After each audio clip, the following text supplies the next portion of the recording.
The Pediatric Lounge, a podcast taking you behind the door of the physician's lounge to get a deeper insight into just what docs are talking about today. From the clinically profound to the wonderfully routine and everything in between.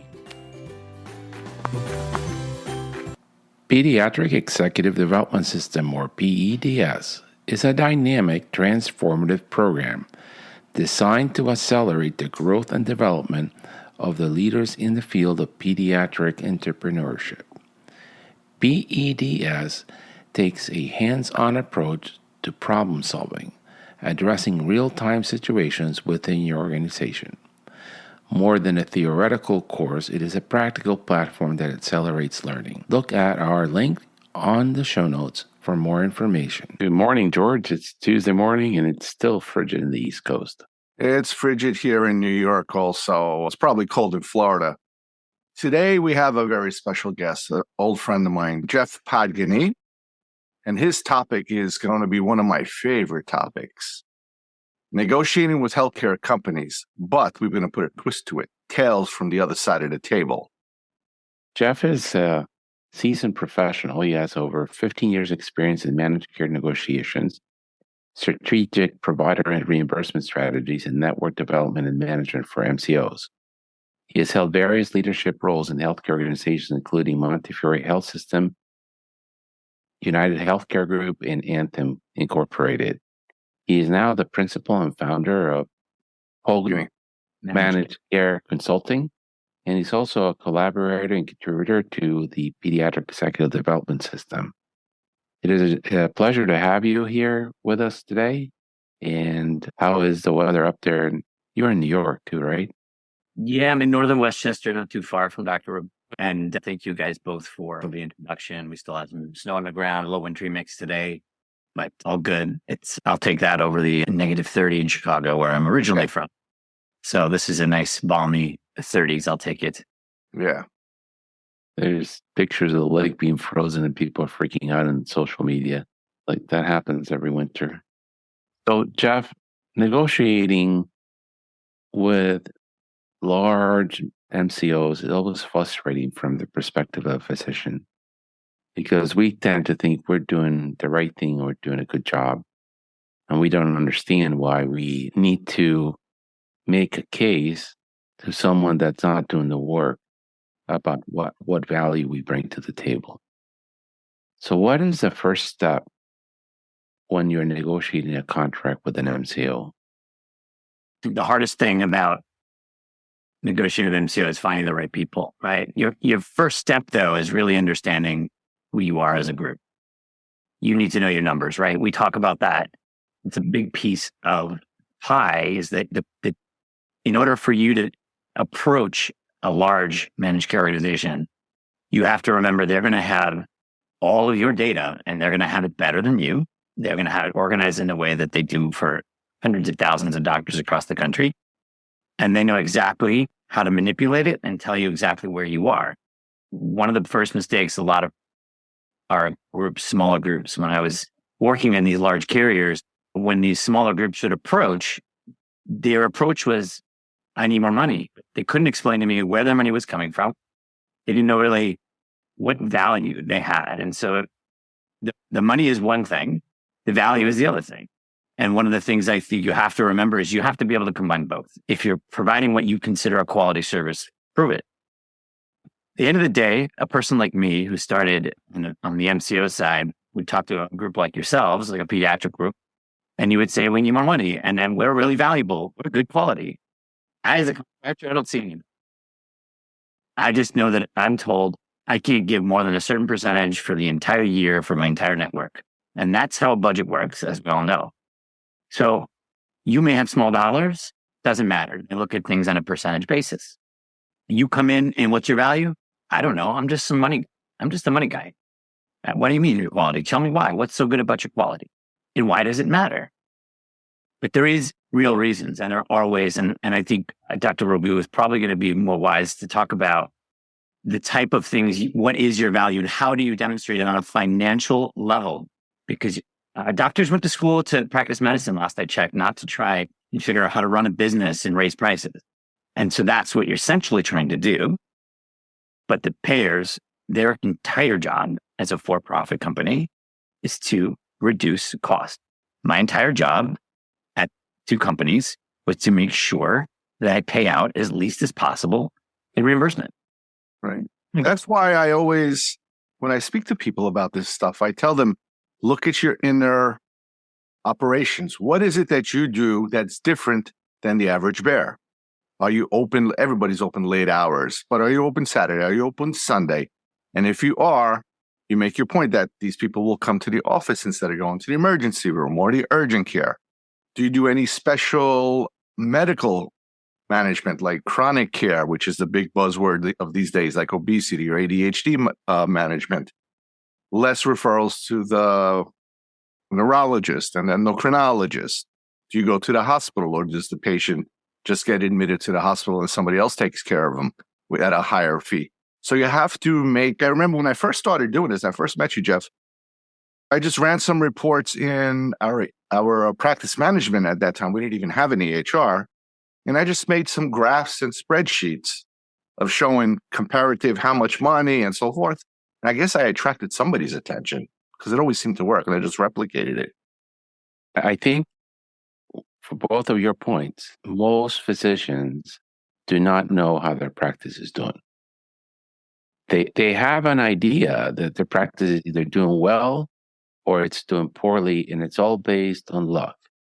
Last year, we had the triple pandemic with RSV, influenza, and every other virus hitting the kids.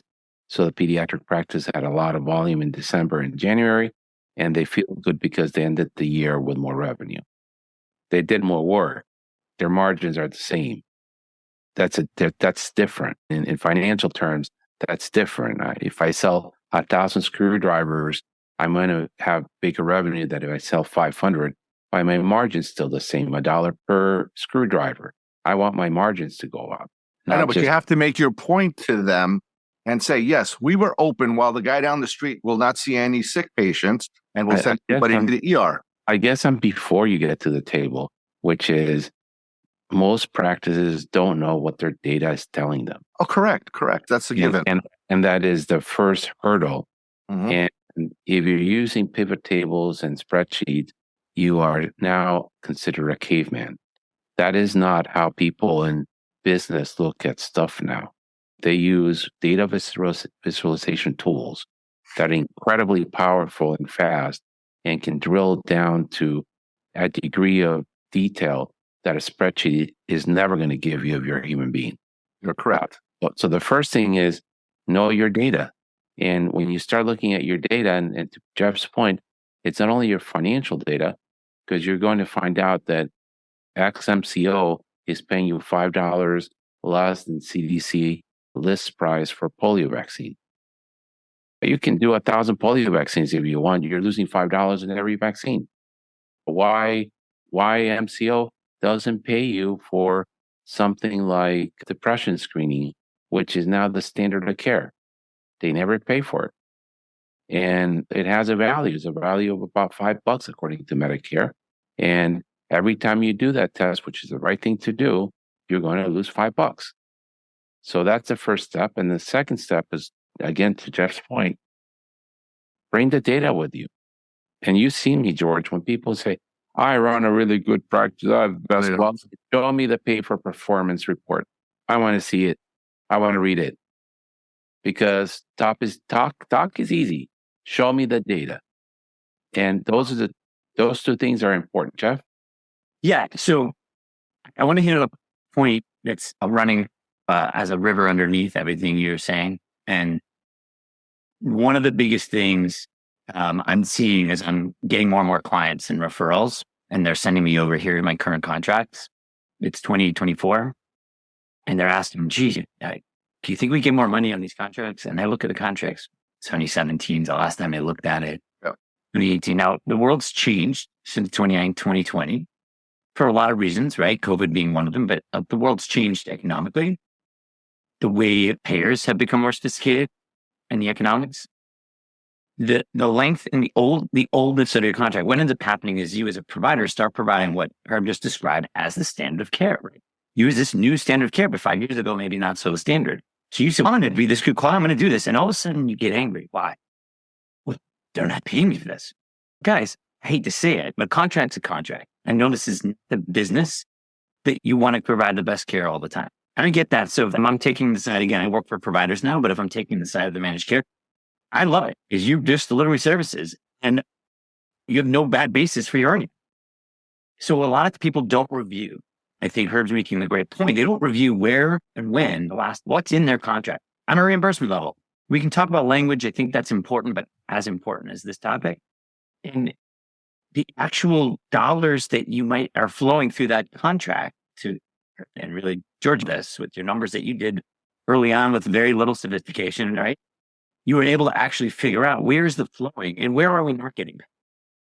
And so it's important that you look and see when your contracts, last time you ever approached them, so those commercial contracts where things tend to evolve in medicine all of the time. And if you're developing new codes and you're not up to date, the MCOs don't feel obligated, a lot of these big commercial ones especially, to do anything different than what they're doing. There's no incentive for them to put operating costs into, let's update everyone's to make sure we're paying everyone. That's just not in their fiber. And so it's really predicated upon providers to think through their contracts. Every year they should be aware of it.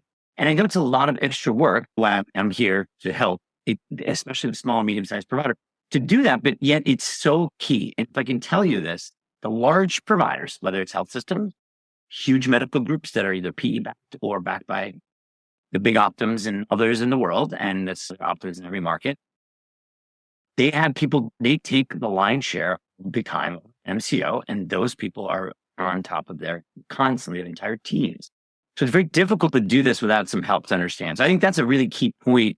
As you talk more about services you're delivering and you're feeling inequity about you're not getting the equity you deserve, remember that's on you, that's not on the payer. I hate to say it, and you should. Yes, we all want to blame the big bad publicly traded commercial companies. However, this is the agreement you've entered into. And so I think that's a key point.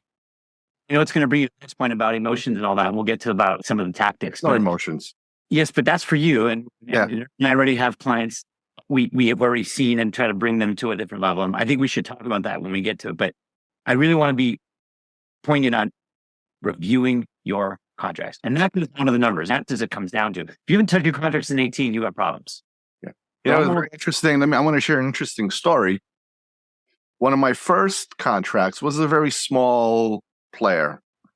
I wrote to them. They came back to me. The guy gets on the phone, very arrogant, and says, okay, I see we're not paying you well for this. We'll bump this on. We'll drop this one. We'll keep this one the same, blah, blah, blah. How does that sound? Stop. It was like smoke and mirrors to me. I said, let me get back. Let me look. And then I looked. All he did was shift around the codes that I wanted to see, and he removed it on some others. At the end of the day, it was a little bit of a bump up. And I went back to him and I said, no, how about we do a percentage of Medicare in excess of? And then he looked at it, came back after a little bit, and then we came to a deal.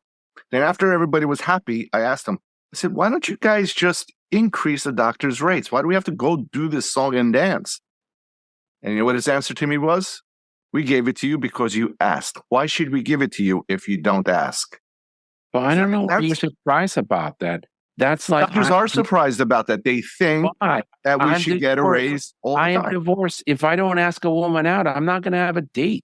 They're not going to knock on my door. But I'm busy seeing patients, Herb. I don't have time for this. I'm busy doing the podcast and doing data analytics. But if I don't ask somebody out, I'm not going to have a date. So I don't know why people make it so complicated. If you want to be paid properly, you got to ask. I know that. And if both of you are right, let me relay a quick story. In early 2012, 13, around that time, the big company I was working for at the time, we're looking at ways to what we call save on the unit cost reporting tool, how to save expense into the network.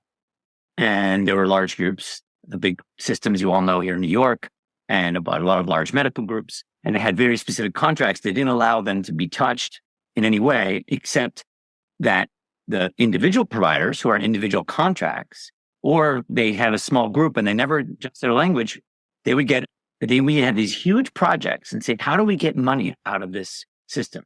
What do? They reduced the individual small practices, the ones that I'm representing mostly. They reduced them and couldn't touch the bigger ones. So you know what this ended up doing?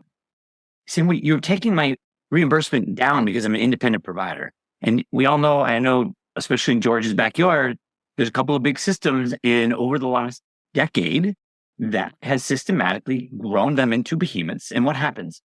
These providers are like, great, I don't want to work with someone else. But what the entire network, but I'm a voiceless voter. I don't have the rights because of the way they treat me. So what do? You join the big X group in Long Island or the other group in Long Island, or you join the medical group. And what did you do? Your rate was here and now it's here. Guess what delivering services you're going to do? Exactly the same as before, because all they care about is increasing their revenue. And then you make a deal with that new big company. The insurance company now has increased costs for the same doctor that if they just gave, and this is the point that Dr. Rogu was going down, appreciate that. If that company had just given 2.5%, 3% a year for the last decade, all of Long Island would be still independent because you don't need that much. But when you start reducing, so this is something going on all over the country, guys. This is not a unique New York thing. I just happen to be in the situation watching this happen, and it's appalling. So I can't feel an MCO anymore. So the MCOs have realized that there's karma. So they exactly did that, and they got what I call cartels.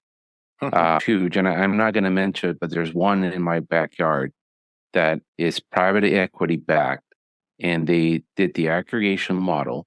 They don't care if you're a pediatrician, nephrologist, neurologist. They just want as many physicians into the cartel as possible, because then they can go down to United Healthcare and say, hey, Jeff, I have 500 physicians in Northern Virginia, including the 3 neurosurgeons that are in Northern Virginia. If you don't give us 200% of Medicare for all of our physicians, we will drop out of network. And the MCO has absolutely no bargaining power. They got to just say, can we make it 185% of Medicare? No, I said 200. That's what I want. And now they realize that they reap their rewards of squeezing the independent physician who was doing their work well down to the bone. And now they created these monsters that have cartel power. They just come and say, I want, you don't want to give it to me? Sure, I don't care.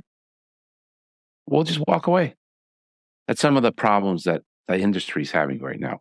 Yeah. The amount of consolidation, both in the clinician side, I don't like the word provider, the clinician side, and the hospitals, and the lack of payment on the Medicaid, which I just call that Ponzi scheme number 2. Ponzi scheme number 1 is Medicare. Ponzi scheme number 2 is Medicaid. Everybody knows that the health systems cannot make ends meet if you just pay the Medicare rates. They can't. And so what do? They cost shift. They go after the payers.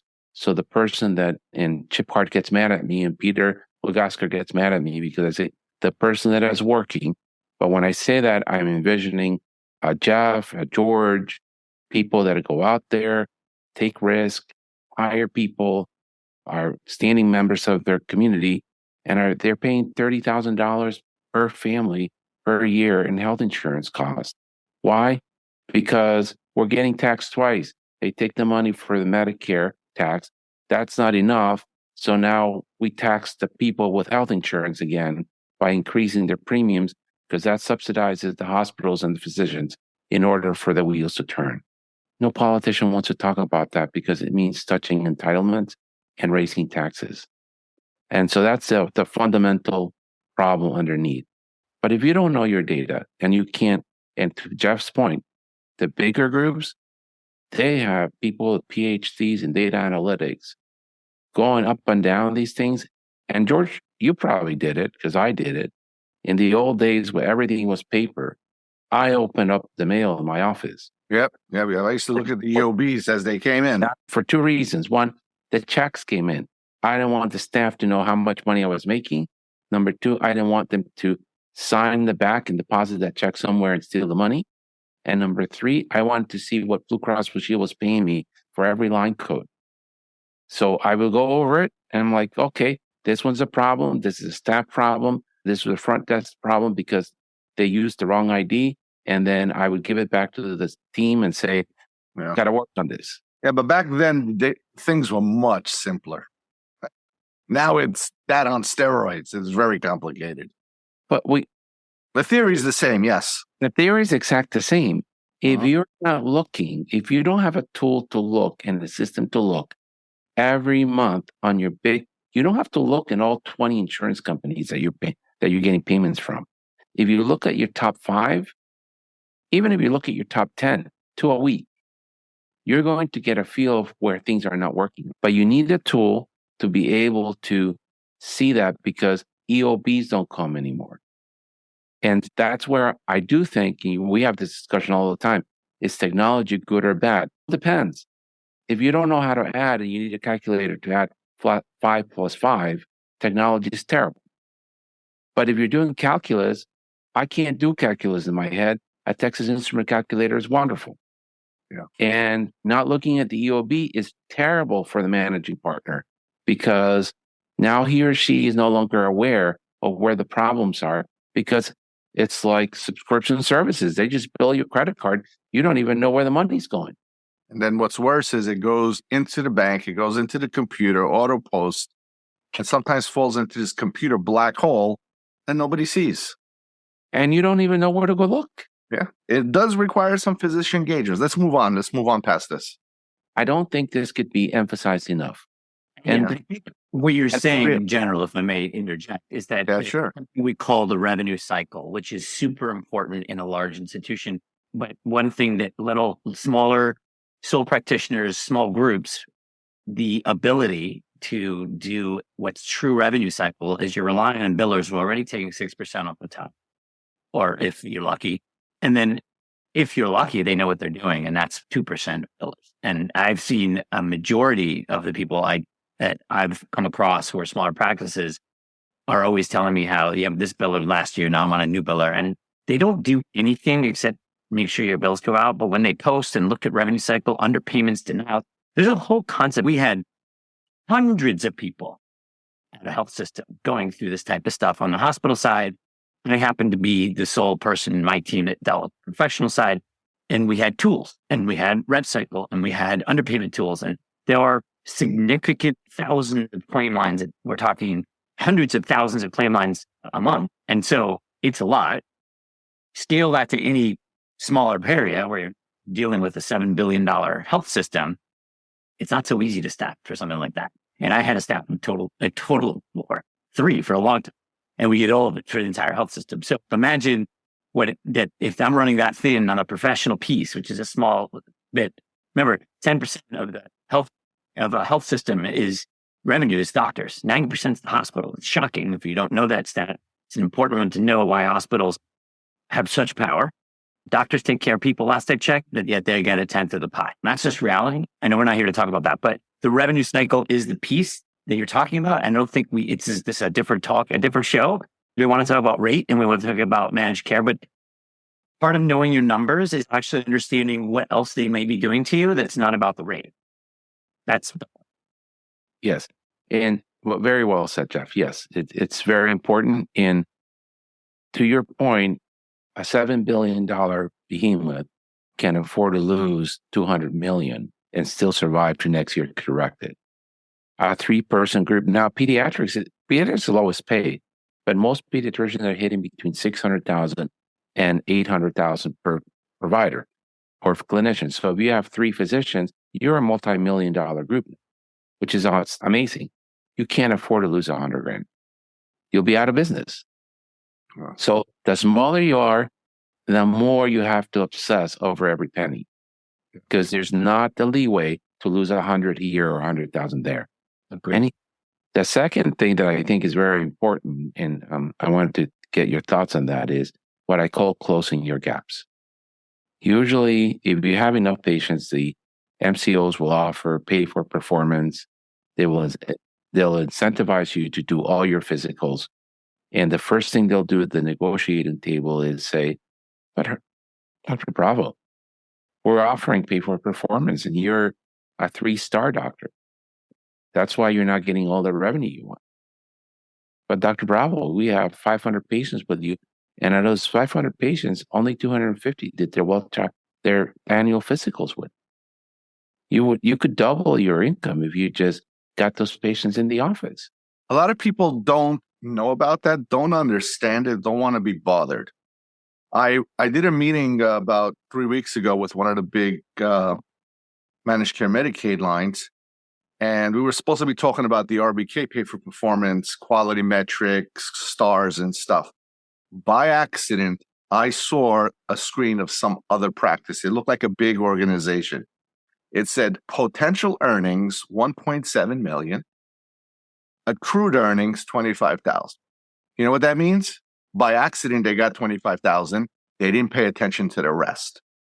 Am I wrong with that, Jeff? You talk about like on a pay for performance gap. Yeah. Yeah, sure. Look, in my jobs, I did these and we rolled these out. And you try to give them the data. I think on the healthy side of what payers do is they actually want to encourage to close all these gaps. They make a lot of money doing this. I don't want to talk. We can talk about the economic system. So healthcare is really complicated. Medicine is really complicated. We just have to somehow find a way to have both these worlds work together. Do that, everybody's happy, and there's good health for kids. We should talk a bit about the plan and how P4P fits in, because then I think it'll make sense when we talk about the economics and some of the shell game they'll play with you, which is another thing to try to avoid. I want to get, when you guys are ready to move into Let's talk about pay for performance and why getting in pediatrics, well child exam and internal medicine is your yearly physicals. Why is that so important to a practice before you sit to the negotiation table? Jeff? Well, then that's your primary revenue. I think the whole point of knowing your numbers is if you're coming, they should pay me more. Maybe before you do that, you should look and see, maybe I should be seeing another 50% of my population that I'm not seeing. I think you're not a marketing power. Your job is you're not in customer acquisition mode, but yet that's what you are as a practice in these days. And if you think of yourself as, how do I get my customers? Once they come to you, you have a very sticky business in pediatrics. And I say by sticky is once a patient comes to you, for the most part, unless you do something really bad or they move, they generally don't leave. People don't want to change doctors, especially around their kids. This is a fact in my life and everyone's. Right. So you have, as a pediatrician, it's a unique experience. PCPs, when you're an adult, you tend to float around and when you get an appointment. But with pediatricians, usually good offices, very efficient, get you in for sick visits. They're equipped for those things. But if you are hitting your numbers or you're worrying about revenue, it's not just the rate. Rate is important. We're going to get to where it goes. But you really need to know, what are you billing for and what are you missing in your opportunity? Are you marketing to your patients? Are you doing your postcards? I know a lot of pediatricians do this. Some of them don't, and they succeed despite themselves. But I would gamble even the ones that are succeeding. And I know her and I have you could be doing better, even better. To say I'm doing fine and I'm bringing in $1.5 million for 2 physicians, doing great. But are you seeing all of your patients and your well child visits, which are where the money is? Are you marketing yourself to bring in new babies and newborns? That's his specialty. But to every point, it's not just pediatrics. If you're an ophthalmologist and you want to do well, your main driver of revenue is cataract surgery. That's where the money is. But to get cataract surgery, you have to do a lot of loss leaders, which is refractions. And in order to get to the cataract surgery, which is a disease of the mid-50s, that's where the sweet spot is. The mid-50 person who is insured, who gets cataracts, who needs to see well to continue working. That's the biggest bang for the buck in ophthalmology. Because it's pre-med. And so they all have a system, whether it's a postcard, a text message, a call, a list of calling me about 2 weeks before my 12 months are up and saying, hey, your annual eye exam is due. Would you like to schedule it? Yeah. The pediatricians could do it different ways. They can do it that way, or they could just schedule the well child exam a year in advance and put it in the books and remind the patient to show up. The dentist does the same thing. They used to do it with postcards. They used to have you fill out your address on a postcard, and then they would put it in a month or 6 months from today, and then they would drop them all on the post office and remind all their clients it's time to do their cleanings. That's how you maintain that cycle so that you're reaching all your already customers back into good quality and maintaining your revenue. If you're not, then you shouldn't come to the negotiating table yet. Let's say we have all that, because I think we're talking about negotiation, and I think all knowing your numbers, and I think we beat that one pretty good. Yeah. So what's numbers and how you get there? There are different various ways. However, once you have them, then you have to have a plan, and that's, I think, maybe you want to preface this with. You get to that your plan and how you. But before we get to that plan, Jeff, let's talk about. George says you have to tell a story. I say you have to have a why. So now you have your data, your numbers are tight. What is your why? What is this story? What does the why mean, George? I'm sorry, Jeff. Listen, your value prop, right? The why. Wait, if someone says to you, hey, you should pay me more money. Now, this is if you want the job. Your employee comes to you and says, I want a raise. Okay. Well, I want more money. Of course. But why?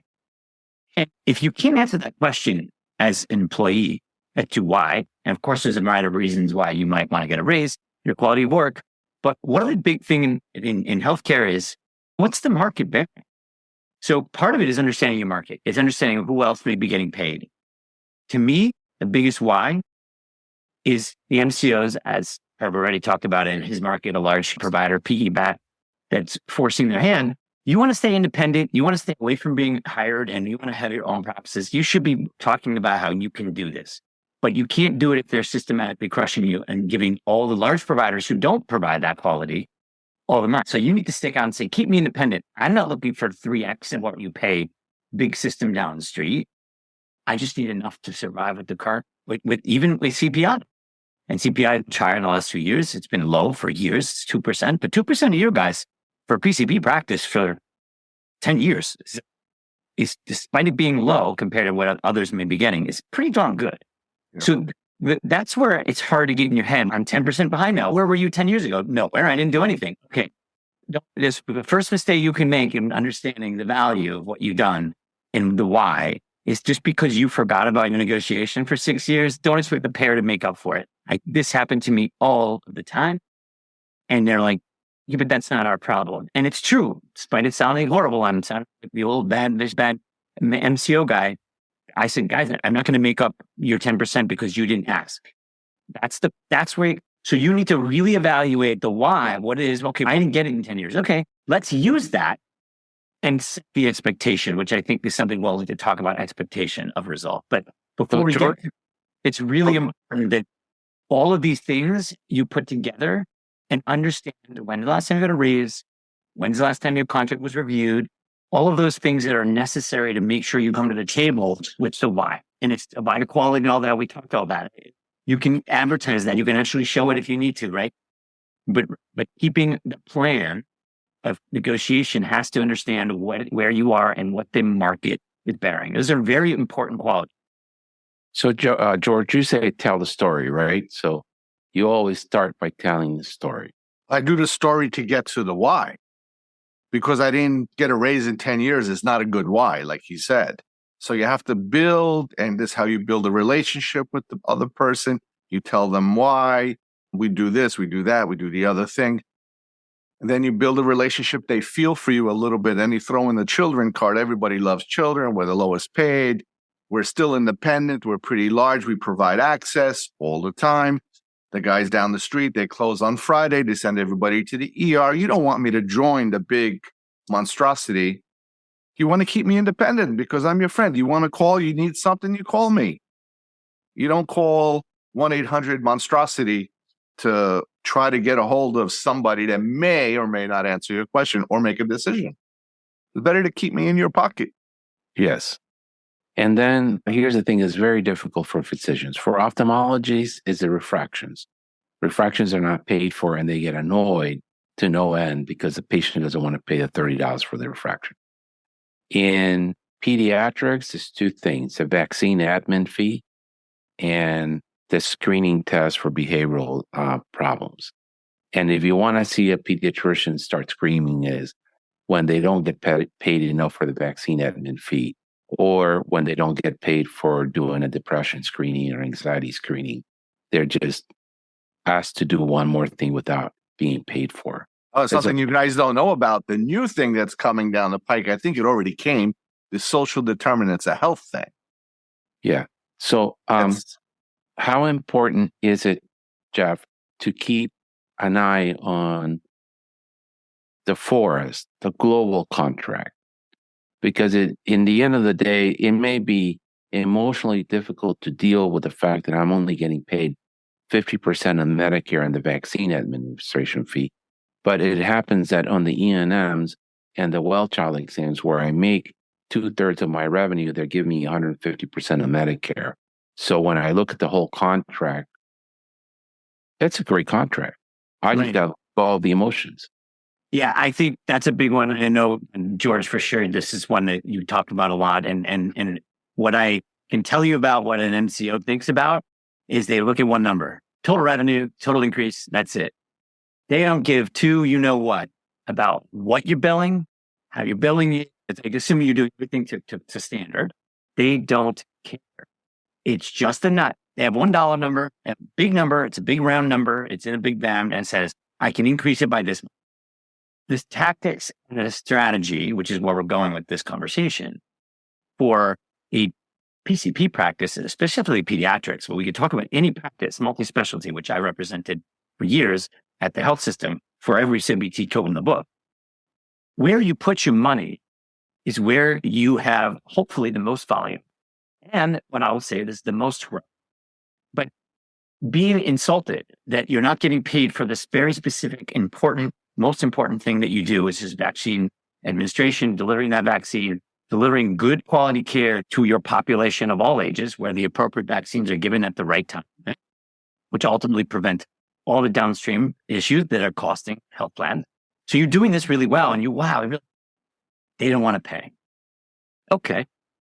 But at the end of the day, if you have $1 million contract and you're looking to increase it 3 to 5%, as long as you get your $30,000 to $50,000 somewhere, and it's in a place you know that's consistent. So if there's going to be some random weird test that you do that it only comes in, there are 30 patients a year and they give you money there, one patient could drop off, that volume goes nowhere. But we are consistently, to me, especially if you're a PCP practice, where you want to focus is on the overall nut for your contract. You want to look at the number of the whole dollar. You want to put your money where you're going to have the most potential to grow. Why? If I get 3% overall, put it all in E&Ns, and I grow my practice by 20%, I've now yielded much more than 3% because every patient, for the most part, walking in that door, most of them, you're going to be billing an E&N. That's just well visit. I'm talking about specifically sick visit and follow-up E&Ms. And when you have more money there, and you, let's say that we're not going to need any more vaccine. Okay. Keep pumping up where your growth is going to be. Yeah, vaccines may grow if your practice grows. I get that. But sick visits are sick visits. You're not giving vaccines more than once the time that you're going to give them. So that same patient that you've given your vaccine, you're never going to give them again. It's done. Will they come back for you sick? You better believe they will. So where's your growth going to be as you get more patients? Yes, your vaccines are being delivered. Yes, it's so important. I can't stress enough, and I'm not a physician, and I speak to what it feels like to not have that validation. But I will say, if your validation is to make more money in your practice and you're operating well anyway, put the money where you're going to see the growth, put the money where your volume is. Don't let the emotions about someone saying, we have certain restrictions on what we're going to pay, and that's it. You know what? Work around it. Don't let that be the thing that you get hung up on because you'll lose the fact that you can make an extra 2%. I really think that's an important aspect, is that as you look at all your numbers, and pediatrician practices are really solidified in very distinct groups of codes. It's not very many. You can be very strategic when they say, we can't pay this much for labs. We can only pay at cost for CDC. You're not going to make money on drugs. Or, okay, push it. And we'll talk about tactics on what you can say. I really need this. Okay, then give it to me over here. Of course, that's what you wanted all along. And these are tactics that you have to talk about negotiation. This is the thing that I do for a living, right? Is to deflect, to make a focus on something and then act as if you're giving it up. At the end of the day, what I was talking about is putting the money in a place that yields you at the end of the year the expected yield that you were hoping for in that contract. So I think that's an important aspect in knowing, of course, this all goes back to knowing your numbers and knowing where your volume is, right? What codes are you billing and how much and how often, where your population's coming from, what your potential growth is. These are economics that is onto you. Here's the one secret thing I want to put out there is the most important piece. Publicly traded MCOs, like every other publicly traded company that's on the stock market today, everything is forward-looking. That's what PEs are about. That's why you hear about price to earnings. It's always forward-looking. So when they give you the increase, they've already reporting that. If you end up getting more, they don't look. If you end up growing a practice, your practice, and all of a sudden you bring another physician to the group and you just bring them on, they bring another however many and the rate's much higher and you put some revenue in the group, they never notice. They don't notice because they don't look. Because MCOs have no business in looking what your yield was over the course of it. And so they only look forward. And that's the beauty of how you can trick, essentially, the system. That's a really important aspect, especially if you know you're going to grow. So I'm working with a nephrology practice, and I might bring in another PCP, or I might bring in, if you're going to bring another 300 patients, primary care, and you doing all this other stuff, you can get that higher read. Let's work on what those guys do because they don't see it right? So it's really important to also understand where you are strategically. Not everyone's growing practices, not everyone's buying practices. So I realized. And if you're static, but if you're going to have a blitz in the market and suddenly let's see if I can get more patients, there are ways to think about your revenue that is not specific to feeling like, oh, I deliver the service, you should pay me. MCOs don't care and you shouldn't either. I hate to say it. Let it go. Let it go. It's a moral injury, but let it go. Don't let it play the game. And to that point, and I say this all the time, and I think Jeff's heard me say this to other physicians, don't hate the player. The person across the table is not my enemy. They're just doing a job like I'm doing a job. The kids don't like it when I give them shots. I don't blame them. They shouldn't like me for giving them a shot. But I don't go home and worry about every kid that cries after I give them a vaccine. I'm doing what I'm supposed to do. So don't hate the player, the person across the table. They're just doing their job.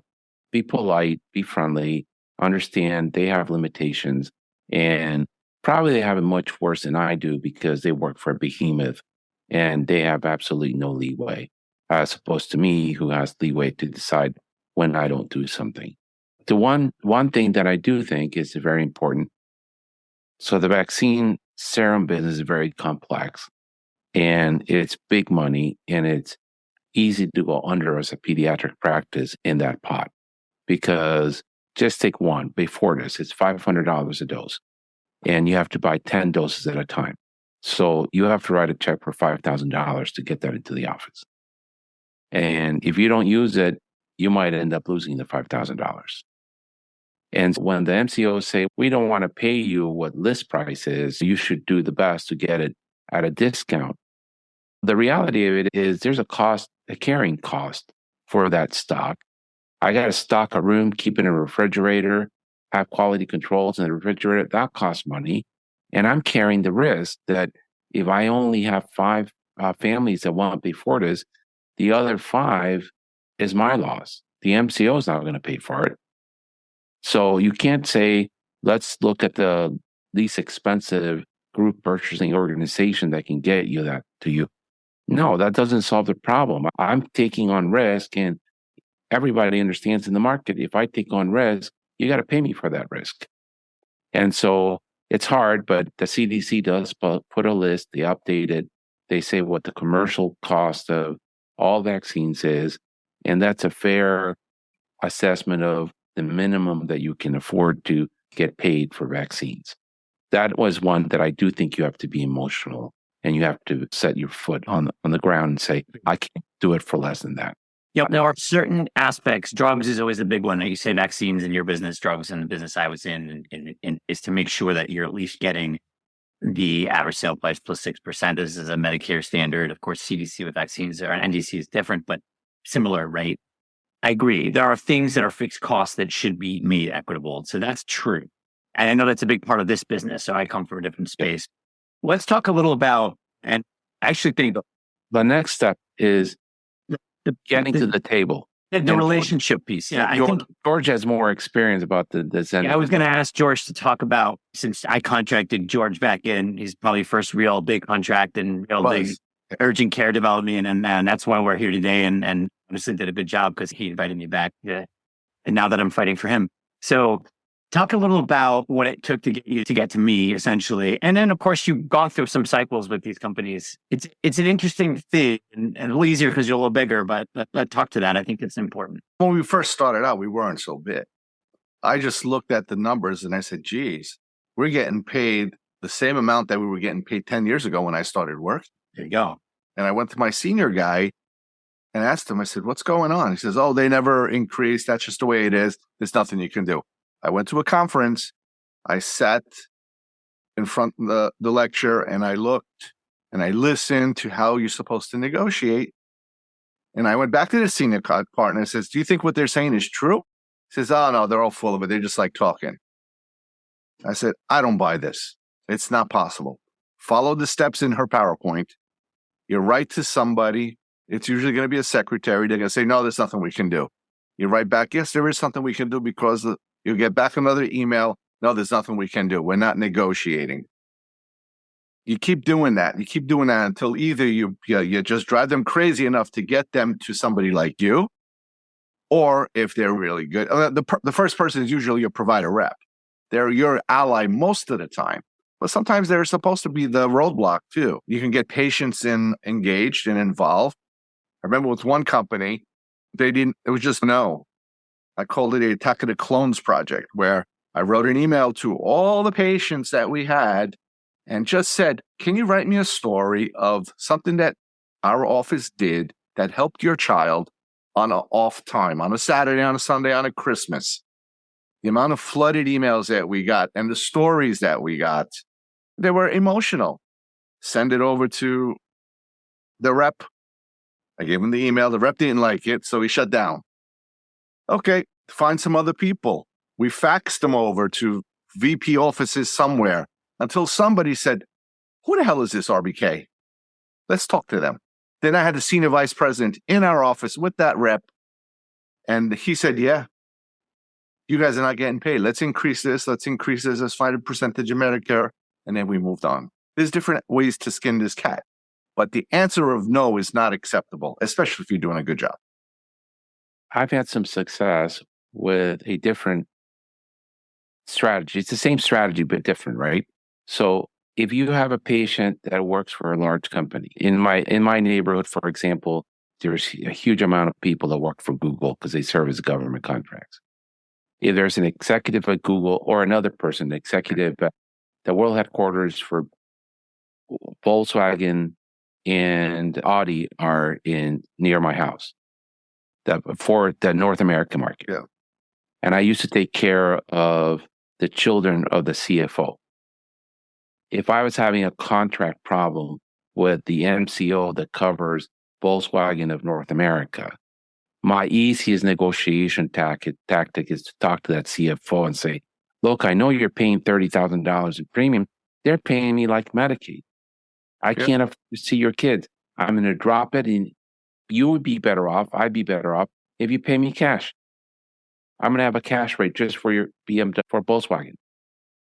And that individual will go to their human resources department, because it's a huge company, and there's an area that specializes in benefits, a benefit manager, who is the person that signs the check to the MCO, call their rep and say, my CFO is mad. Do you really want me to have to review your whole contract? And all of a sudden, you no longer get what I call the front desk person at the MCO. You get some vice president sending you an email saying, Dr. Rob, we're so sorry. We don't understand where the mistake was done. Could we have a 30-minute conversation to talk about what we can do to keep you in the network? Because we are an expense to the MCO. The chief financial officer of Volkswagen is a client. They pay for these services. When they're mad, it's a problem for the MCO. When I'm mad, there's plenty of pediatricians in Northern Virginia. Yeah. So that's one tactic that is very effective when you're stuck. Very. And if you're big enough practice and lucky enough to be in an area that has industry, I think that becomes your secondary tactic. But I think, and I can, if you invite me back on another podcast, we can actually dive into what termination strategies really look like. They aren't really helpful if you're a sole practitioner because they're like, all right, leave. I don't care. So it does. I will say that what I do in my practice now is really look, because of the experience I've had from being a $6 billion provider to having contracted with the smallest of the smallest providers, including individual. I've seen the full gamut of different tactics that can and don't work, or what things may work. And so that from a tactic of a large group or some, I've heard had a practice that obviously had some clout. That's a great move, but it's not a move necessarily that's always going to work. And plus, you have to think that, are they going to go to bat for you? And it needs to have those relationships. Not everyone has that, guys. So let's maybe talk about some of the rapport trust. I think, George, you are actually, the word I use is nudge, right? I would call it pain in the ass. Yeah. So PETA, yeah, we'll give it a PETA. PETA is good. So PETA in the ass it really is a squeaky wheel scenario. And even if you're small, it may, and this is probably the biggest lesson to take home. When you feel like, hey, let's engage Jeff to help me out. I don't have a pixie dust that says, in 30 days, I'm going to get you a 2%, 3%, 6%. But why? Because it could take me 30 days even to get to a person who can listen. And then you'll get to the person that finally listens, and you know that's the person we need to talk to. In today's world, you no longer can afford the time or effort that it takes to look at spreadsheet or pivot tables. You need to know how your revenue cycle management team is performing, and also how your MCOs are meeting their obligation under your contract rates so that you can be as efficient and profitable as possible. To do that, you need to have a tool that helps you visualize your data and someone to explain to you where the gaps are so that your team can be in a constant cycle of improvement. This will return better margins for your practice without seeing more patients. Let us show you how Dash can do that for you. Herb and I just went through this. And you quickly distill the person you're talking to had absolutely zero vested interest in what they do. They don't know how to do what you want. They're only these ticket takers that are going to move to this next level. Be patient. Work it. Working your rapport and your relationship, it is a key thing. And keeping these people close and then pushing them just a little bit, like I did yesterday after finding out this woman I was dealing with didn't really understand what was happening with the practice, even though we had a very open conversation. I feel like, okay, this is it. And I need to push. You need to have a style and you need to be very patient. These are 6-month rotations. You're like, really? I'm $1 million practice, 3%, $30,000. It costs them nothing to give me this. Yes, all true. But you have to go through the steps. And here's the best part of that procedure. Let's say it takes 6 months to get you your measly $30,000 extra a year. Oh, that's good for the next, and then you get another 3. That's good. You're going to grow your practice. There's money. It's real money. It's tangible money. It's a rate. You're operating great. It goes right to your bottom line. It's a fantastic thing to get a raise like that, right? It is. But here's the thing. It was so hard to get it that first. Here's the key. Once you got it, someone actually listened. Now they're listening. Now they're your friend, or they're your frenemy. And at that point, what do? Send an email every 6 months. Hey, I'm just checking in. Thank you. You've got to maintain that because it's going to happen in 2 years. Hey, guess what? It's time. Markets change. Know your numbers. Always be on top of it. Know what's going on. So there are great follow-ups, and I would advise my clients, and we continue. I would stay on board with my clients as long as they want me for a very low cost, just to do that. Just to, hey, so when's the last time you checked in with United, right? Like we did that raise. That guy was a real a-hole, but we got our money. Maybe we should just say, hey, what's going on? And just saying hello. And is there anything else we can do for you? There are ways to keep it, and you have to keep your elevated network there. Why? Because you're going to want to raise in 3 years. And they're not going to listen to you and they're going to disappear. Oh, by the way, you know how fast some of these people rotate? A lot. It's very rare to have someone that stays in a long time, like George Bell, someone in a local company who's been there a very long time. Very few people are dedicated to that job for that long. Yeah, so that was fascinating negotiation that hire that you did. Excellent human being. I really enjoyed it. But from an outsider perspective, I'm not a partner at PK. I am not an executive at that MCO. And I looked at the numbers and when they're going back and forth, George and this person are going back and forth, and I said, enough. This isn't worth it for the MCO or RBK. I don't understand. You guys really have a romance going on here.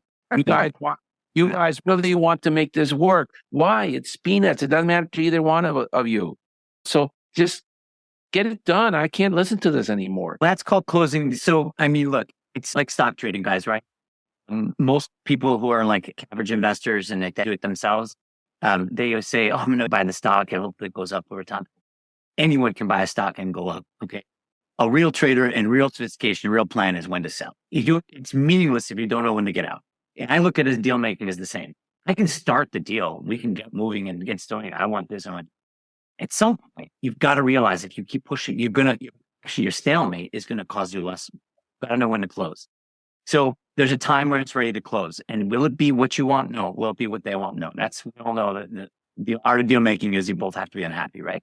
So you have to push and get to that point. Don't get me wrong. You never back down. You always say, okay, we agree. Just give me this one little thing. They're like, really? Okay, done. And the deal's closed. So there are tactics. It's just not something that most people do well. Negotiation is very nerve wracking. If you take the emotion out of it, let someone like me take over for a doctor who wants to practice medicine and not have to worry about this type of negotiation. Doctors are very good at what they do. A lot of them don't like to negotiate their cars either. Right? So it's not a comfortable position because you feel at odds. If they ask for more, they're going to say no. But who cares? So that's part of this rapport and trust. And the thing that I know George did really well, has done well, and did it well with me, right? Was able to not only establish a rapport and trust, but then get to a point where you're willing to be able to say things that are very meaningful and you accept the fact that at some point, that's it, we're done. I can't give you, but you can't ever not get the point. So part of the tactics that you're using after you've done all the numbers, we talked through that, you build your rapport and trust, you have a plan that you're executing on. It's going to take months. And at some point, and Herb said it just now, enough, because you want to be able to come back to the relationship one day and you want to be able to, and you want to remember and document everything that happened. And then when you come back to it in a year, 2 years, maybe, hey, remember that thing? Can we get a little bump on this now? And then it's a long game, guys. Unless you're retiring in the next couple of years, you're going to need these people. Unfortunately, you're going to need them. Fee for service isn't going away. I hate to tell it, and I don't want to break everyone's P for P and all this. We can talk a little bit. Fee for service isn't going anywhere. That is the lifeblood of what you guys do, especially pediatricians. You've got to have a revenue stream. You've got to. Can't rely on these P performance, these gain shares, these things. You don't have the money to risk. So I think the long game, a lot of people don't value just how fast 3 years goes by. Usually deals in 3 years. And all of a sudden you're like, holy, it's again, here I am again.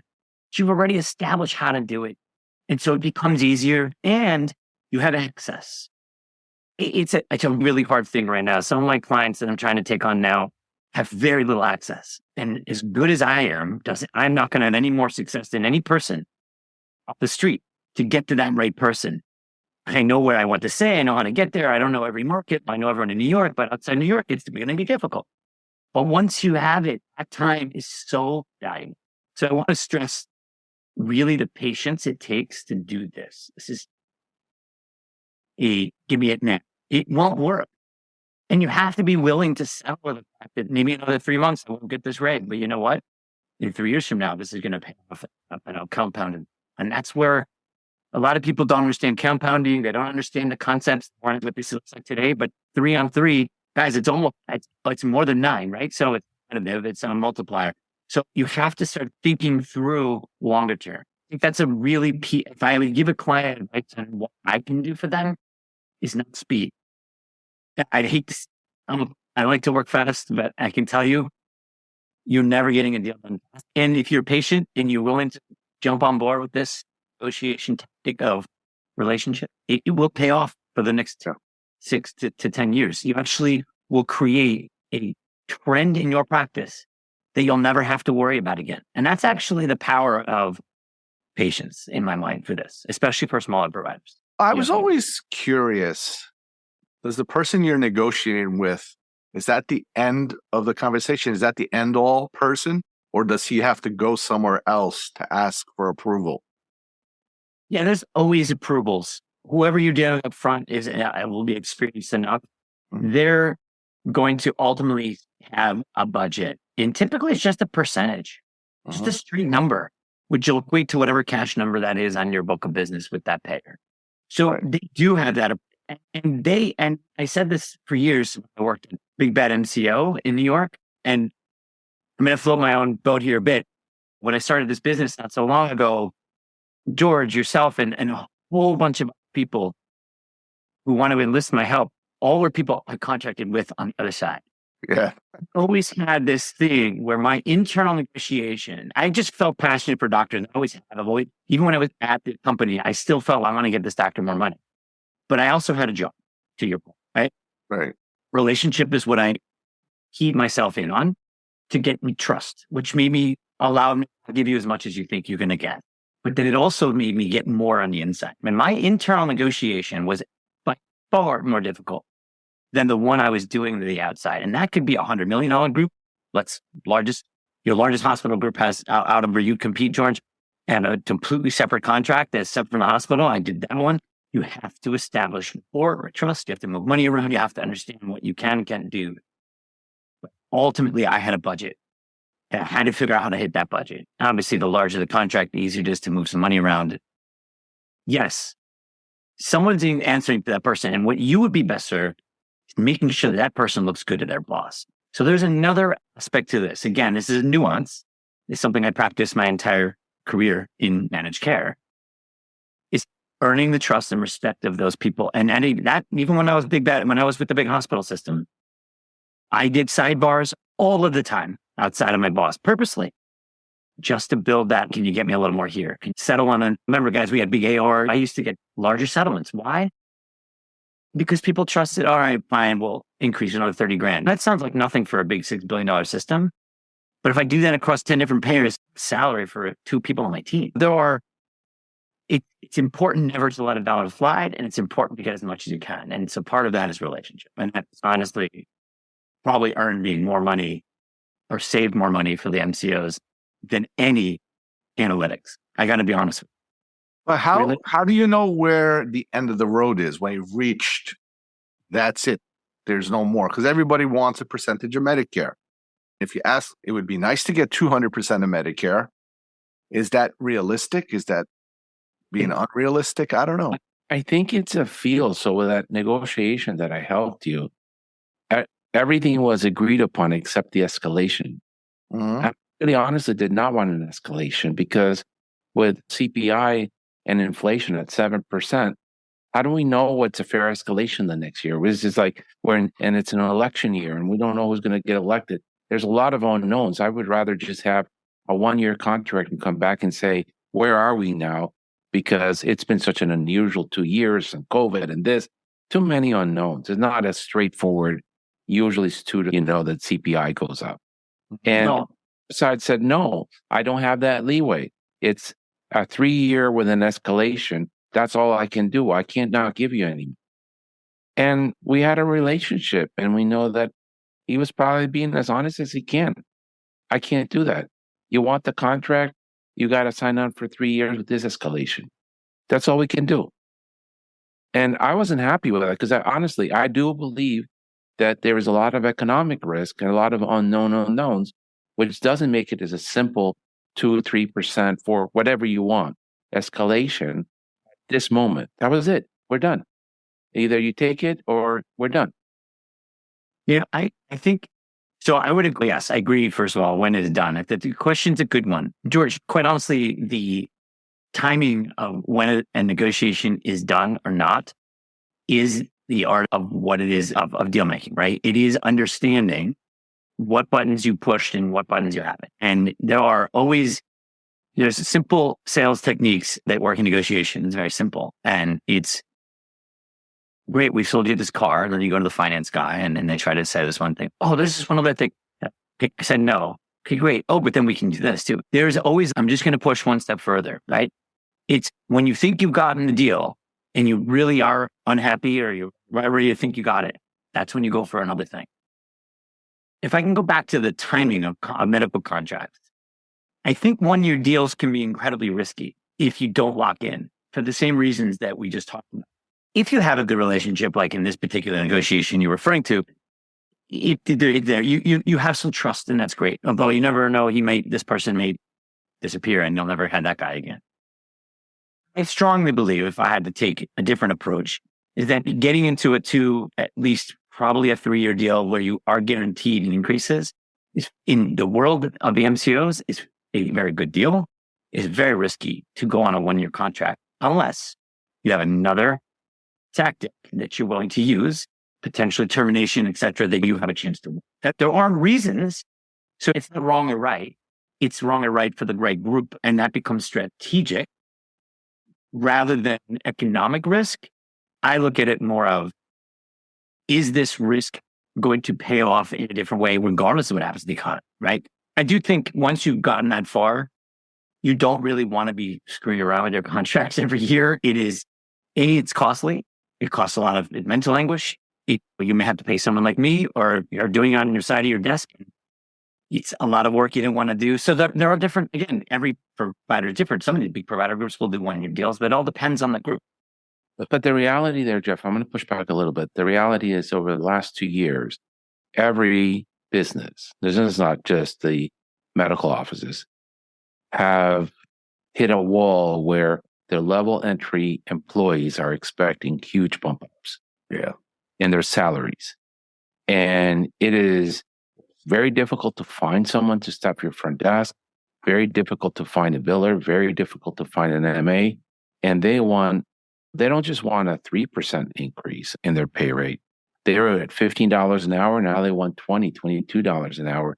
And they'll go work for McDonald's. They don't care if they can get $22 an hour at McDonald's. And that is a pain point that if you're not a practice owner, you really don't feel.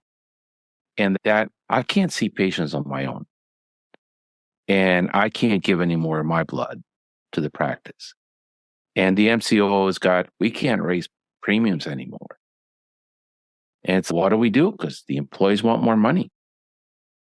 And then throw in the technology, the EHR, the practice management, the billing, all this computer stuff. It adds up.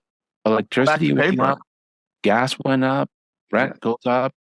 But the biggest pain point right now for any practice is their support staff salaries. Labor, yeah. Labor costs more money. Yeah, the labor market is really interesting, and obviously it trickles down to all industries, right? I can't, again, not having run a practice and only having been in the ability to negotiate for a very large provider, and in this case, negotiate against folks that are smaller like you, where I had all the money anyway. I say me, I don't think of those things, right? That's your business and that's your thing, and it makes sense. The risk is the same though, because your labor costs could go up, and then a year later your contract's up and it's on an auto renewal. Of course, you better make sure you don't forget about getting in before they lock you in, because now your contract. We can talk about some language. I think before we finish, we should have a little discussion on language, because I think it's very important that we covered. But yes, you could still be at risk of getting a 0 instead of the 3 that you had locked in. And I understand labor costs. I understand costs. I understand that. At the end of the day, that's a business risk that you're going to carry, like you carry so much already, because you have all sorts of other risks on the table. We didn't talk about parity and payer and all that either, which is also another aspect. But I do think that you're making a good point that unfortunately, payers are just not going to do it. They don't want to deal with you every year either, by the way. No, they don't. They don't. So anyhow, here's another question, because in the Pediatric Management Society group, tribe, whatever you want to call it, they are so beholden to Medicare allowable rates. And how is that not always your best negotiating strategy? Why do people get lost? There's another emotional attachment. I can't explain other than this. The payers use the Medicare payment system, right? The RVRVS system for providers, for the physician clinician world, that is the standard by which everyone can pull publicly, right? And then multiply by the locality, right? So you have a number. It is the gold standard of how scheduling is done. And whether we like it or don't like it, or we think it's good or not, when we talk about commercial and you talk about pediatrics, Medicare is irrelevant, right? But Medicare is just a word. So when I think of Medicare, after doing this for years on both sides, I think of it as Fahrenheit, Celsius, Kelvin. Okay. I'm giving examples of I was a scientist for a while. You think about it, doesn't matter what one is. 0 degrees Celsius is 32 degrees Fahrenheit. Who gives a shit if you give me 32 Fahrenheit? Give me 32 Fahrenheit. Yeah, you're getting complicated. If you give me 0 degrees, I'll take that too. Yeah, it doesn't matter, right? But you're getting complicated. So let's stick to Medicare fee schedule.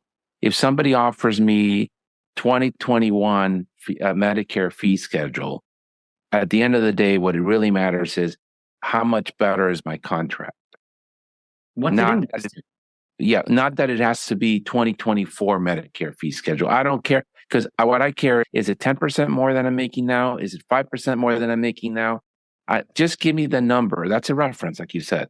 Give me the number and I'll put it into the spreadsheet and I'll know how much that means for the practice. 3%, 5%, 7%, 1.5%, -3. Just give me the number. I don't need to fight with you over. It's a silly fight. They're like, oh no, I'm only going to negotiate with Medicare 2024 fee schedule. Yeah, and then come back and say, we're not doing that. You want a contract? That's not going to happen.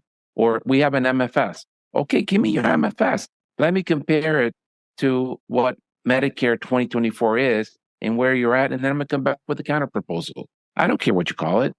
But in the pediatric community, we are the people that talk about this only talk about negotiating with this year's fee schedule. And that is a rabbit hole that prevents you from making a good deal. I agree. And I think where you're going with this is E&Ms typically, and especially in the last decade, have gone up about 1 to 2% in any given year.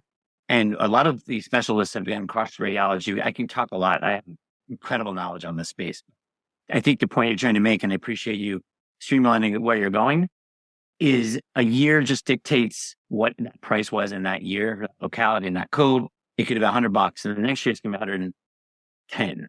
Okay. Look, CMS, CMS is saying we should get 10% more money for that code. Well, okay, fine.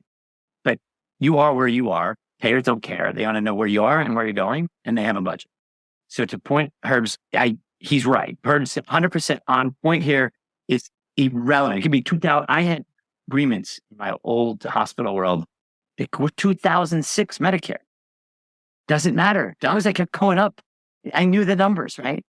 It's converting to something more modern. There's a lot of reasons codes expire and they come out. And again, I won't get into that. That's way beyond the sophistication of what we need for a pediatrics group for the most part. But it is a number. And you can call, the reason I use Fahrenheit and Celsius, it doesn't matter what you call it. What is 24, 20, 11, it doesn't matter. You're going to get where you're getting now, and you're going to get an increase to that. Period. Whether it's pegged, what system it's pegged to. So instead of 100% of 2024, you're getting 103% of 2019. So what? The $100 is still 110 or 104, whatever. You're still getting the same number. It's the raw number that really matters. Medicare is a guideline that says, here's what we believe is happening in CPI, what's happening with doctors. It is a moniker to talk about the economics of what doctors deliver, but that's it.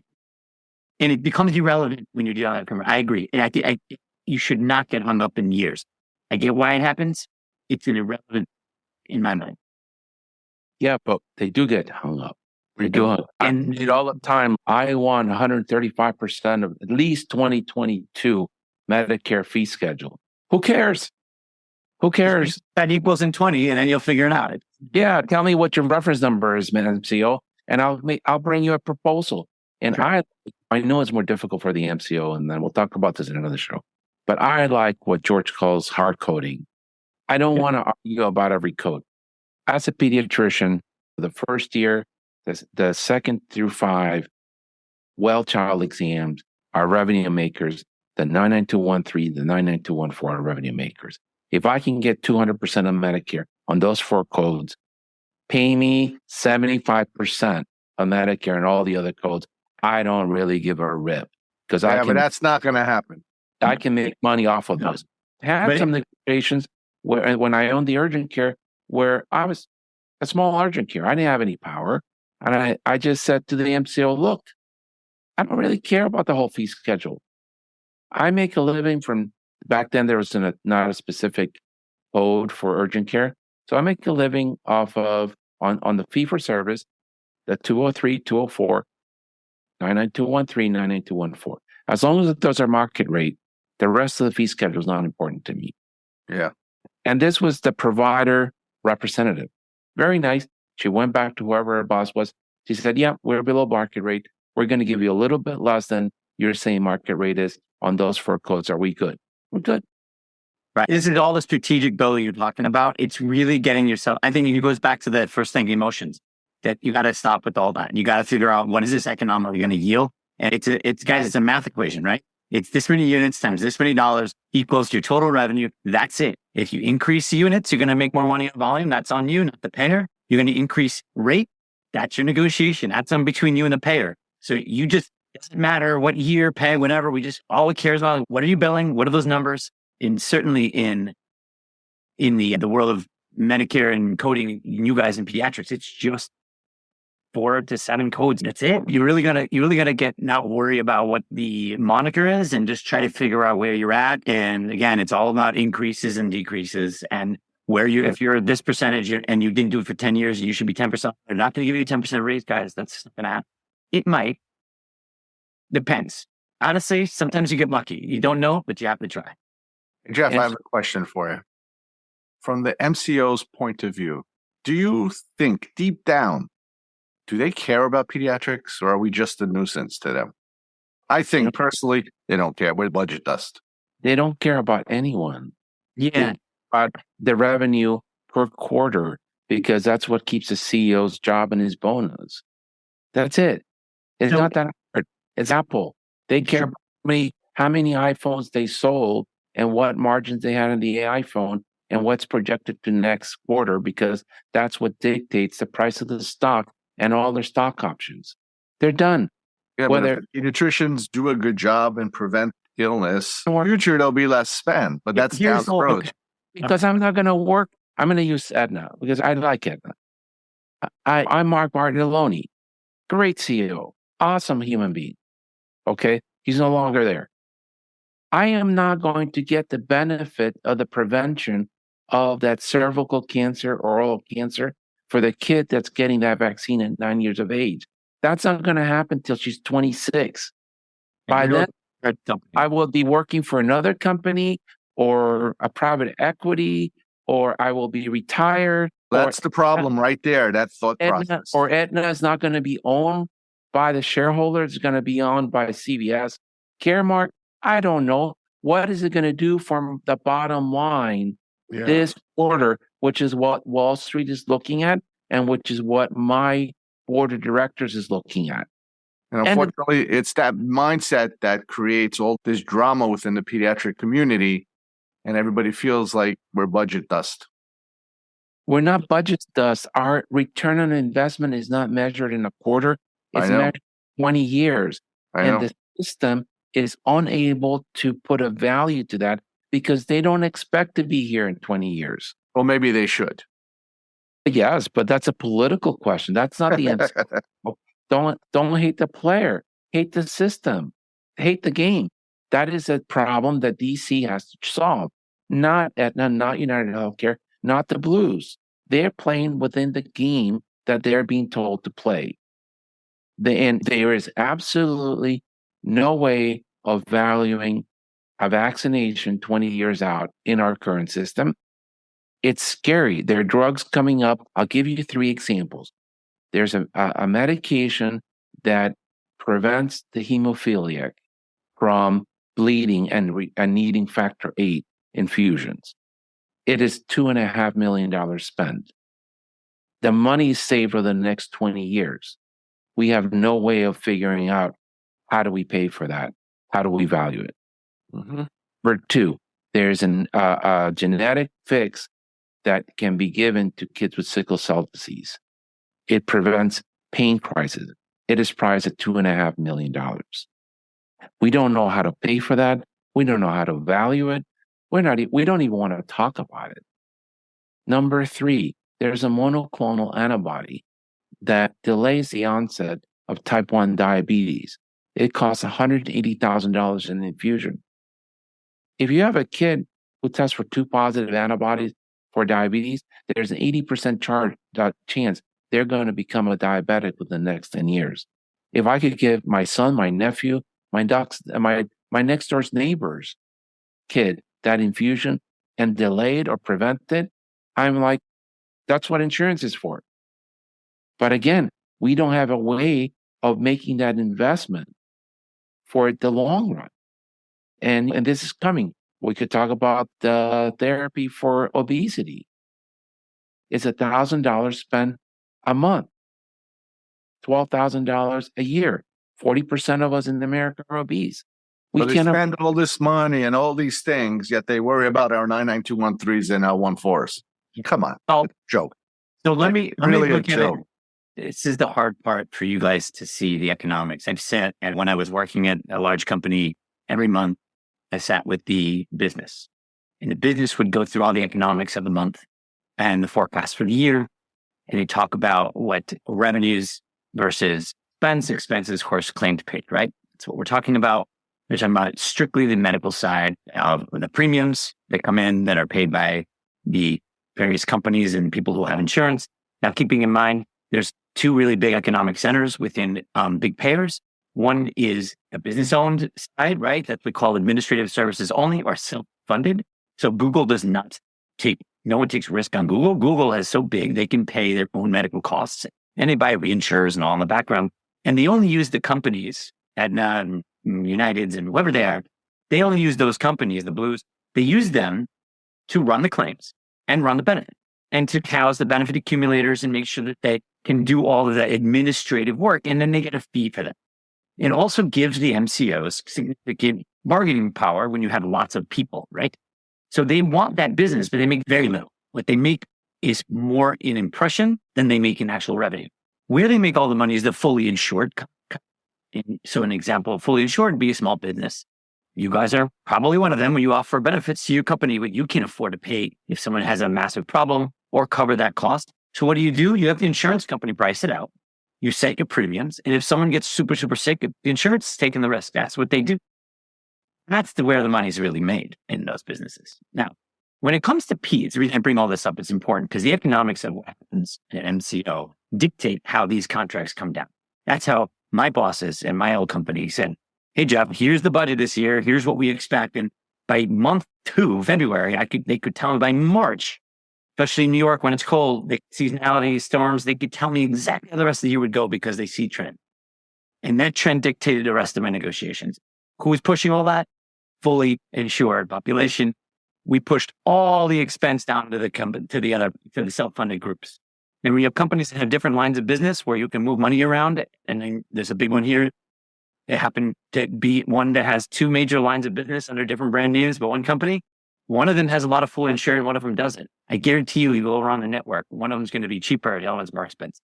This is how your revenue is the same and you get an increase overall, but they're keeping their actual fixed costs much lower. Kids are cheap. We know that. Kids run at 60 to 65% of premium. Now, this is $1 for every $1 that comes in premium. Anything that's lost is called medical loss ratio. They changed that to benefit cost ratio and all sorts of crazy names because medical loss, it doesn't sound right when you're actually delivering care and paying reimbursement. Medical loss ratio in payers is for every premium dollar they bring in, how much are they paying out in reimbursement? Kids are cheap, except the very few that get sick. They are some of the most expensive. We know this. We know this is how childhood works in general. And the concept that if kids don't see a doctor for 18 years, or they do, most of them are going to be fine until they get to that adulthood, right? And this inalienable fact, and again, social determinants, Medicaid population, I'm being very specific around commercial, George, let's be careful because I worked for a big system that literally worked out of the Bronx. They were like the social determinant of health, and it was a very different experience. Yep. Medicaid-only carriers have a very different view than what I'm putting out there. So I want to be very clear that there are very good managed care companies out there that are small, local, that provide government-only care that actually do have more thought around these children.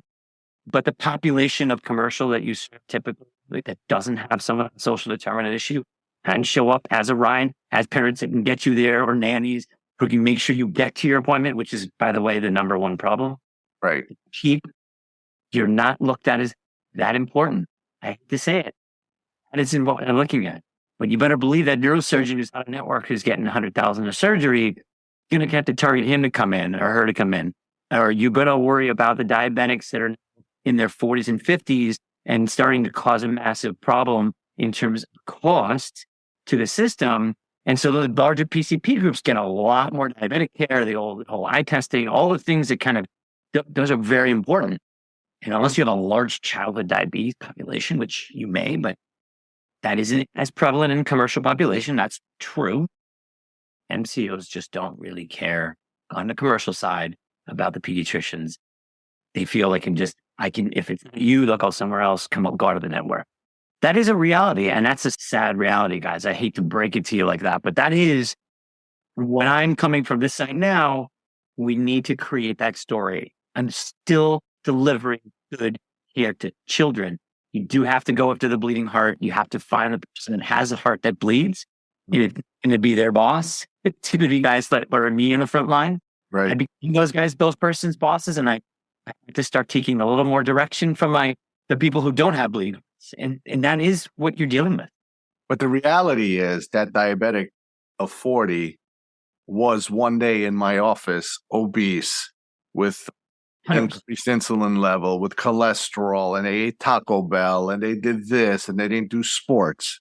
I could just pass them by and let them go. Or I could do something. Maybe.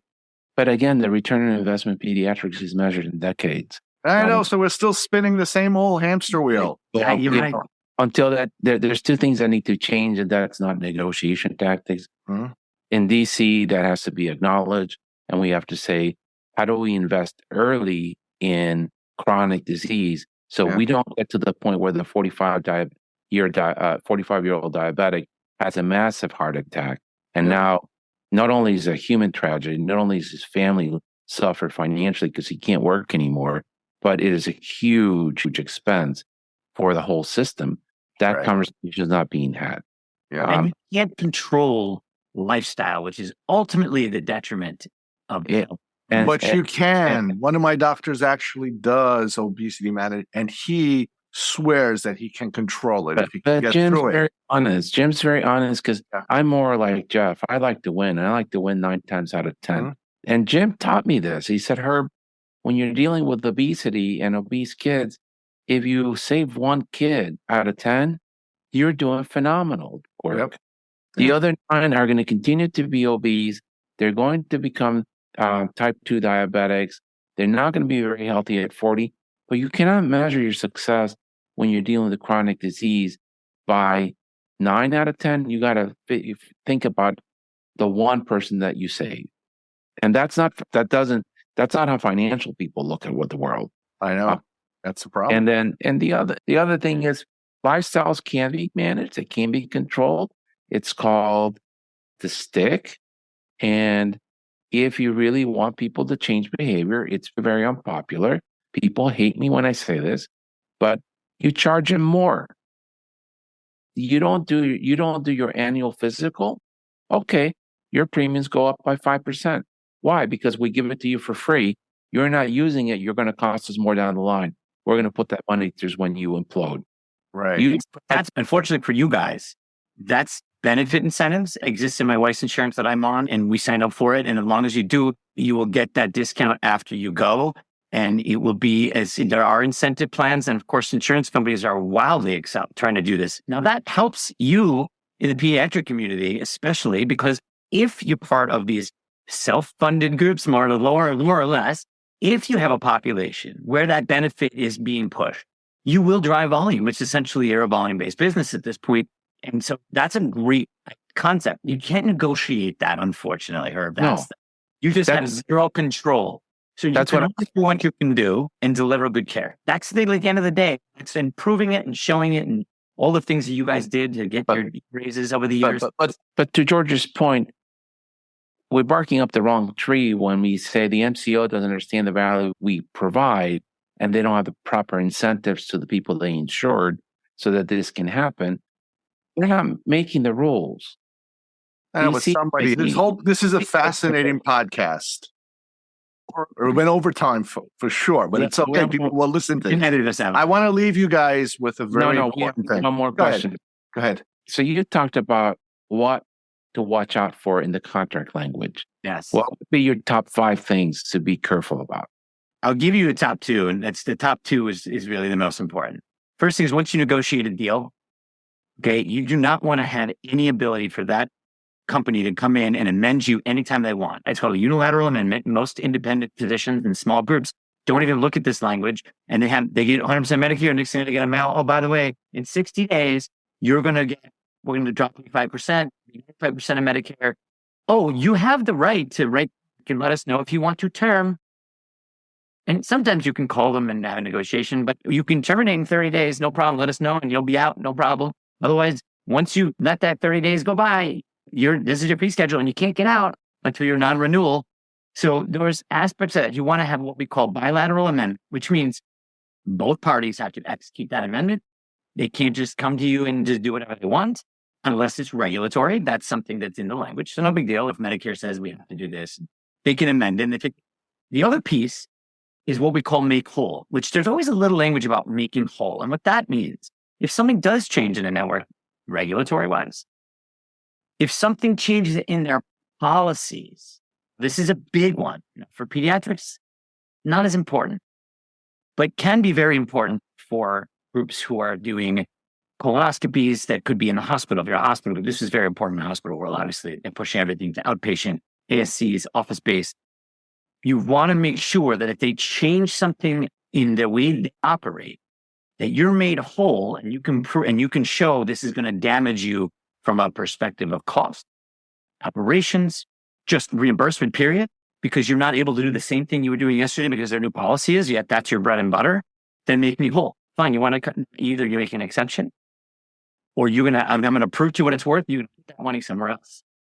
This has happened quite often, guys. This is uncommon thing. Probably less so in pediatrics because you're very small amount of things, but being made whole and trying to get that language in is so important because it protects you from a lot of other things that have nothing to do with the actual dollar numbers you're getting, how you authorize and get certain procedures. These are the 2, I had to say 2 things. That's it. Those are the things that you want in your contract for sure as a clinician. But I said number 3 would be the escalation clause in the 3-year contract. That would be in the negotiation, so that would already be in there. So I didn't count that as a that'll be either you're going to have it or you're not, and that's very written out. That's written, so I wouldn't. That's language you already have negotiated. I'm talking about the language that's really important is the stuff that is negotiated in the actual number, but how you operate and communicate. So there's other things like, if they have a ton of like HEDIS charts and stuff and they're constantly coming after you, might want to build in, and then I'm charging you 50 cents. After 20, you're going to pay me 50 cents a record so that you're going to have to pull a bunch of records for them. You're going to pay for your time. That's a lot of time. Now that may help. And you know why? It only helps them unless you have a P for P deal. Why do they do that? So they can see your records and they can maximize what they give to the state. So the state maximizes, these guys are very sick patients. So they get more money and funded. This is another evil side of managed care. The funding that they get is based on the diagnosis codes you guys put on those claims. And those diagnosis codes have value far beyond what you're being reimbursed. So there's value in you working with the company, but also then paying that administrative cost. So there's some things you have to think through. Each payer has how your payers have been with you and put protections that make sense for you. But the 2 I started with, everyone should. All right. Great Now, advice. you won't always get that, but I go after the jugular with those. Once we got the numbers we want, then I go right for that language. Stay away from it. Don't talk about it. Don't bring it in. Get your money. Unlikely going to reverse you back anyway. But then as soon as you're done with those numbers, boom, when I need this clause. And you can defend that. And I'm very aggressive on it. I learned something there today. Before we go, I just want to share with you the reality of pediatrics. Pediatricians are the nicest people in the world. They always do good. The reality is we don't have any $100,000 procedures. All we have is pretty much E&M codes, preventative care codes, vaccine codes, a hearing and vision, which is peanuts. And Dr. Riley, a great physician and obesity specialist, used to be a top earner at RBK Pediatrics. Now he does a lot of obesity medicine and ADHD management. You know what? If he went out on his own, he'd probably go out of business. We subsidize him. And I use that to be able to negotiate better contracts on this end. But we're not going to cure the future of obesity or diabetes if we decide tomorrow, Dr. Riley, you're not pulling your weight, come back to general peds. That's terrible. They have to do something for these things for peds. Otherwise, we're not going to be able to recruit physicians. They have big student loans. We can't pay them. And then where are all these children going to go? Where are they going to go? You tell me. And it's budget dust. Pay the darn pediatrician. Simple as that. Simple as that. I agree with you. This is a lack of political will in the state houses of every state and at the DC, where they're unwilling to make the investment in our children and our expectant mothers for the next 20 and 30 years of our society. Because they're like the CEO of Aetna or Healthcare or Apple, whatever publicly traded company. If you're elected to the Congress, you're in a 2-year cycle. The first year, maybe you do what you promised, and the second year, you fundraise and you campaign to get reelected. It's not 3 months, it's 2 years. If you're a senator, you're in a 6-year cycle. You do things for a couple of years, and then you start fundraising and try to get reelected. So for them to look at what's going to happen 2 decades from today is a stretch, because they're in a hamster wheel like everybody else. They feel like they can do good, but they got to get reelected. And they got to do these things to get reelected. And they run out of time. Mm-hmm. Well, the expression I learned years ago, from a leader in healthcare. And she had quite a good career leading healthcare companies around the Northeast, but said that the wheel's turning, but the hamster's dead. It's an expression I've taken with me. And those politicians are just on the wheel, but they're really, all they're trying to do is keep the wheel spinning, but they're not nothing. There's nothing there. And I agree. But anyway, I want to say thanks to Pediatric. Thank you. Having me, my name's Jeff Pogany. I'm Pogany Managed Care Consulting Services. Feel free to, I'd love to, if you have if your audience wants to tap in, have questions, and I'm happy to be, give out my information accordingly. And this is a really great time, guys. I really appreciate this. This has been fantastic. And I can't wait to be back again, whatever topic. We come back. Jeff, should we put your email or just your website for people to reach you in the show notes? Let's do the email for now. The website's under construction and will be ready soon. But yeah, it's JP. All right, cool. GMC services. You'll put it out there for them. That'd be great. All right. Let's save the world. All right. Thanks, everyone. Thank you. Bye. I wanted to take a minute before we end the show today for a big ask. I would ask you to please go to the website for Ask the Experts. This is a wonderful program from Barbara Davis Center for Diabetes in Aurora, Colorado. The whole definition of what insulin-dependent diabetes, juvenile diabetes, type 1 diabetes, or autoimmune diabetes has changed. Please do your part to try to prevent DKA in children, as it has a long-lasting effect on their brains and their metabolic health. Thank you. As you all know, I am a huge fan of the 59th Annual Pediatric Postgraduate Course, Practical Updates and Cutting-Edge Topics for Pediatricians, founded by Dr. Donald H. Altman.